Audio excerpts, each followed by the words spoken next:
Sir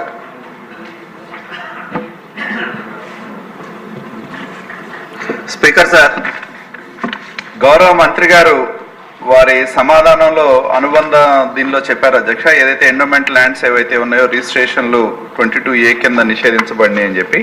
అధ్యక్ష, నేను గౌరవ మంత్రి గారిని కోరేది ఏంటంటే, కొన్ని ప్రాంతాల్లో అధ్యక్ష దాదాపు 30-40 సంవత్సరాల నుంచి ఎండోమెంట్ భూములు ఆక్రమణకు గురై దానిలో పేదవాళ్ళు నివాసం ఉంటా ఉన్నారు అధ్యక్ష.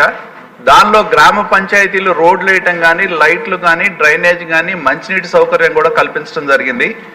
ఉదాహరణకి మా పెదకాకాని మండలంలో పెదకాకాని గ్రామంలోనే ఎన్టీఆర్ కాలనీ అధ్యక్ష, దానిలో ఎండోమెంట్ వేణుగోపాల స్వామి గుడికి సంబంధించిన భూమి, దాన్ని ఎప్పటి నుంచో దాదాపు పెద్ద ఆయన ఎన్టీఆర్ గారి పేరు మీద కాలనీ ఏర్పాటు చేయడం జరిగింది 30 సంవత్సరాల క్రితమే.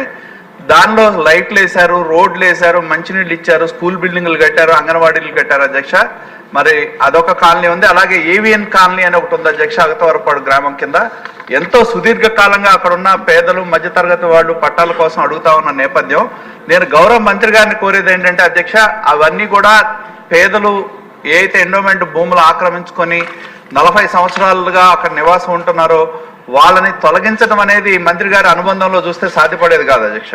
కాబట్టి నేను గౌరవ మంత్రి గారిని కోరేది ఏంటంటే, దానికి ఏదైనా ఒక పరిష్కార మార్గాన్ని కనుక్కొని కొంత వాళ్ళ దగ్గర నుంచి ఏదైనా ఒక మా విలువ అనేది ఫిక్స్ చేస్తే, వాళ్ళ దగ్గర నుంచి మనం ఎండోమెంట్ కట్టిస్తే దానివల్ల గుడికి కూడా ఆదాయం వచ్చే అవకాశం కూడా ఉంటుంది అధ్యక్ష. కాబట్టి దయచేసి, ఎందుకంటే తొలగించడం అనేది సాధ్యం కాదు, పేదలు ఇళ్ళు వేసుకుంటా ఉన్నారు అధ్యక్ష. గతంలో మొన్న చూసాం అధ్యక్ష, ఎక్కడెక్కడో నిషేధిత జాబితాలో ఉన్న భూముల్ని రెవెన్యూలో మన జీవో ఒకటి తీసుకొచ్చి భూములన్నీ పొలాలన్నీ రాశారు అధ్యక్ష గత ప్రభుత్వం. నేను అడిగేది ఏంటంటే, పేదలు నివాసం ఉంటున్న భూములు, వీటిని 40 సంవత్సరాల నుంచి ఉంటున్న భూములు తొలగించడానికి సాధ్యపడవు. కాబట్టి మరి మీరు ఏదన్నా ఒక రేట్ లాంటిది ఫిక్స్ చేసి వాళ్ళకి దఖలుపరిస్తే పేదలు సంతోషంగా ఉంటారు అధ్యక్ష. పేదల కోసం మన ప్రభుత్వం ఉంది. కాబట్టి నేను గౌరవ ఎండోమెంట్ మంత్రి గారిని కోరేది ఏంటంటే, దీని మీద మీరు ఒక దృష్టి పెట్టి దానికి ఒక పరిష్కార మార్గాన్ని చూపెడితే పేదలు సంతోషిస్తారు అధ్యక్ష. దయచేసి ఆ విధంగా నిర్ణయం తీసుకోవాలని చెప్పి మేము మంత్రి గారిని డిమాండ్ చేస్తా ఉన్నాం. గౌరవనీయులు